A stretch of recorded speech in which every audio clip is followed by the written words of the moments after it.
Dear students, अस्सलाम वालेकुम। Last topic हमने पढ़ा था ब्लड वेस्क्यूलर सिस्टम या सर्कुलेटरी सिस्टम इन कॉकरोच। इसमें हमने ये पढ़ा था कि सर्कुलेटरी सिस्टम में ट्यूबुलर हार्ट्स होते हैं, एंटीरियर एओर्टा होता है, पेरिकार्डियम होता है और हीमोसील होता है। तो आज हम पढ़ रहे हैं रेस्पिरेटरी सिस्टम कॉकरोच में। अगर देखें cockroach and other these terrestrial animals, जो भी कॉकरोच है और बाकी जो भी टेरेस्ट्रियल एनिमल्स हैं, इनमें हम देखते हैं there is an internal respiratory system. एक इंटरनल रेस्पिरेटरी सिस्टम होता है, this is made up of air tubes cockroaches में और दूसरे जो भी टेरेस्ट्रियल एनिमल्स में हैं ऐसे, इनमें हम देखते हैं इंटरनल रेस्पिरेटरी सिस्टम, वो एयर ट्यूब्स का बना होता है। इन एयर ट्यूब्स इस सिस्टम को कहा जाता है ट्रैकियल सिस्टम। इसको क्या कहा जाता है? Tracheal system. इसके ज़रिए हवा को लिया जाता है बॉडी में और वो डायरेक्ट आता है in direct contact with the insects body. शाबाश।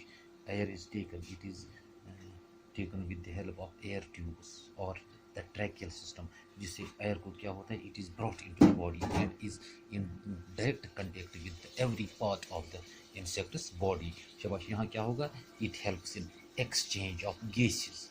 यहाँ होता है exchange of gases, it is directly between the air and tissues. Air और टिश्यूज़ के दरमियान डायरेक्टली एक्सचेंज ऑफ गैसेस होता है without any need of transportation by blood से कोई ट्रांसपोर्टेशन नहीं की जाती है, जिस तरह क्योंकि ह्यूमन बींग्स वगैरह में होता है। यहाँ कोई ब्लड की ज़रूरत नहीं पड़ती है। हाँ, on the surface of this insect body, on second and third thoracic segment, दूसरा और तीसरा जो थोरेसिक सेगमेंट है वहाँ हम देखते हैं, बल्कि इसके अलावा जो 8 हैं, first 8 segments of this abdomen के 8 और थोरेसिक के 2 और 3 यानी 10 सेगमेंट्स जो हैं, इनमें हम देखते हैं there is a pair of holes. एक पेयर ऑफ होल्स होता है, इन होल्स को हम कहते हैं स्पाइरेकल्स। इनको कहते हैं स्पाइरेकल्स। यही spiracles these open into series of air sacs में ये ओपन होते हैं, जहाँ से ट्यूब्स जो है वो ट्यूब्स निकलते हैं। उन ट्यूब्स को हम कहते हैं ट्रैकिया। इन ट्यूब्स को कहा जाता है ट्रैकिया। ये trachea it forms a definite pattern of branching tubes arranged transversely as well as longitudinally. Transversely भी अरेंज्ड होते हैं, लॉन्जिट्यूडनली भी अरेंज्ड होते हैं। लगभग 1 मिलीमीटर थिक होते हैं ये diameter, 1 millimetre thick in diameter. कौन से? ये ट्यूब्स जो बनते हैं। और इनमें स्पाइरल और एनुअल थिकनिंग्स ऑफ काइटिन होती हैं। They have spiral and annual thickenings of chitin. किसकी थिकनिंग होती है? काइटिन की बनी होती है। जो इनर लाइनिंग इस काइटिन की होती है, it keeps the trachea rigid and permanently open. क्योंकि काइटिन थोड़ा हार्ड होता है, ये जो अंदर की साइड में ट्रैकिया है, इसको इन अंदर की लाइनिंग जो होती है, इसको ये हमेशा सख्त रखता है और ओपन रखता है, परमानेंटली ये ओपन रहता है। शाबाश। हर एक ट्रैकिया ये एक छोटा ट्यूब बनाता है, उस ट्यूब को हम कहेंगे ट्रैक्यूल। ट्यूब को क्या कहा जाता है? It is known as tracheole. शाबाश। इस ट्रैक्यूल में कोई काइटिन नहीं होता है और ये डायरेक्टली ओपन होता है into the cells. It opens into the cells. So we can see the exchange takes place through tracheoles which are fluid filled. It is exchange किन से होता है? ट्रैक्यूल्स से। ट्रैक्यूल्स फ्लूइड फिल्ड होते हैं, इसमें ज़्यादा फ्लूइड होता है। तो यहाँ हम इस तरह कह सकते हैं, लिहाजा पैसेज इसका ऐसे होगा। फर्स्ट देयर आर स्पाइरेकल्स में एयर आ जाएगा और स्पाइरेकल्स से पास होकर इट रीचेस ट्रैकिया। तो ट्रैकिया से आगे कहाँ जाएगा? इट गोज ट्रैक्यूल्स और ट्रैक्यूल्स से आगे जाएगा टिश्यूज़ में। लिहाजा ये बनता है यहाँ इसका passage spiracles, trachea to tracheoles and tracheoles to tissues. शाबाश। जो rhythmic movement of this thoracic and abdominal muscles, it renews the air in this tracheal system। जो रिदमिक मूवमेंट्स होती हैं, ये रिन्यू करता है एयर को, इस ट्रैकियल सिस्टम को। तो बॉडी फ्लूइड इस इंसेक्ट का that does not distribute the gases. जैसे हम सीधे कह सकते हैं बॉडी फ्लूइड जो है वो इसको डिस्ट्रीब्यूट नहीं करता है इन गैसेस को, the gases, but it simply acts as a stationary medium for diffusion। What is it? It is a stationary medium for diffusion. शाबाश। ये था रेस्पिरेटरी सिस्टम। अब थोड़ा हम पढ़ेंगे एक्सक्रीटरी सिस्टम। इस इंसेक्ट का, कॉकरोच का एक्सक्रीटरी सिस्टम क्या होता है। एक्सक्रीशन होती है in this cockroaches by Malpighian tubules. किससे होता है, मालफिजियन ट्यूब्यूल्स से इसमें एक्सक्रीशन होती है, या हम कह सकते हैं द एक्सक्रीटरी ऑर्गन्स और द मालफिजियन ट्यूब्यूल्स।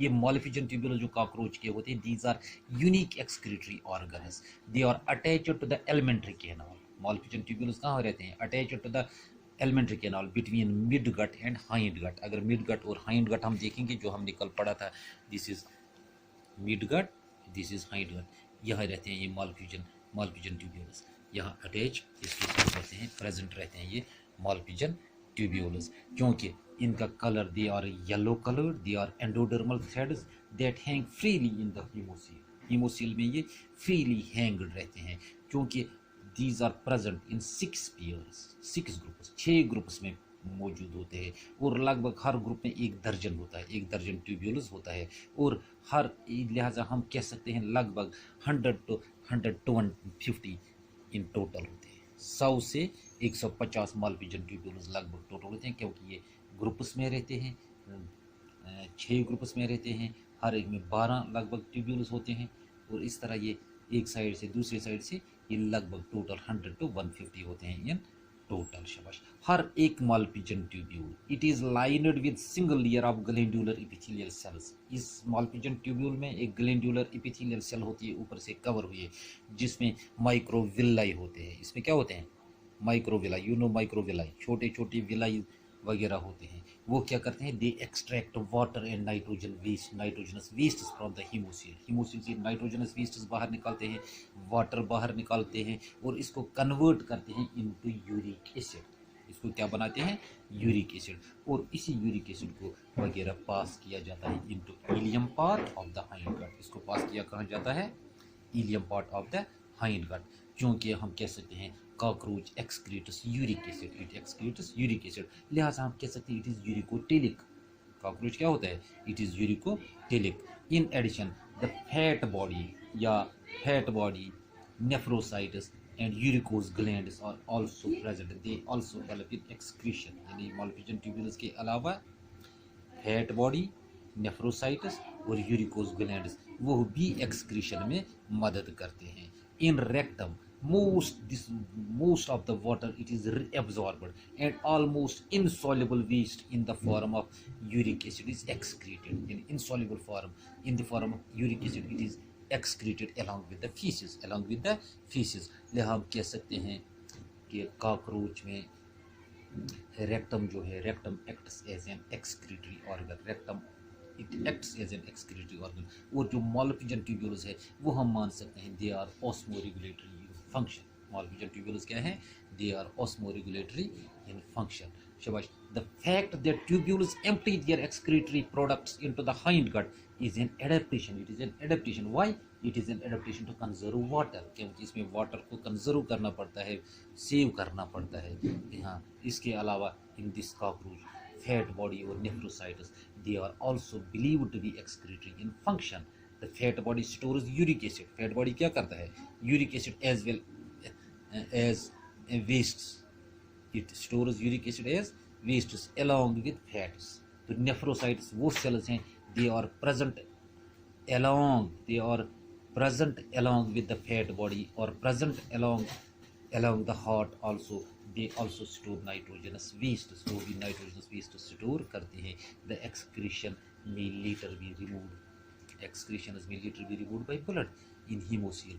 यह ब्लड भी कर सकता है, या इस ब्लड को फिर इसको एक्सक्रीट नाइट्रोजनस वेस्ट उसको वो डालता है किसमें, ब्लड में डालता है, इसमें ब्लड में जो ब्लड के जरिए इनटू हीमोसील।